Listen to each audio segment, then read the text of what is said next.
गुरुला शरण गेल्यानंतर सद्गुरू सांगतात, हा तुझा देह दृश्य असून जड दुःखरूप आहे आणि षड्विकार युक्त आहे. या देहाशी वास्तविक तुझा काही संबंध नाही.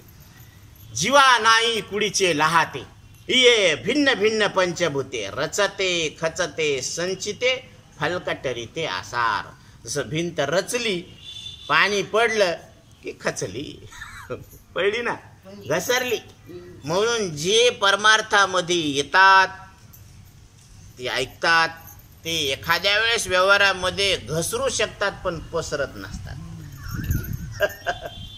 आणि ज्यांनी परमार्थात प्रवेश केलाच नाही ते संसारामध्ये घसरतेत बी आणि पसरतेत बी. म्हणून आज रपट जइयो तो हमें ना उठाइयो, हमें जो उठाइयो वो खुद भी रपट जइयो. ही संसार करणाऱ्याची हालत है. ये हाल है इन दीवानों का. है की नाही. म्हणून संसार दुःखाचं मूळ आहे, पण त्याचा आपल्या स्वरूपाशी वास्तविक काही संबंध नाही. कारण संसार म्हणजेच शरीर आहे.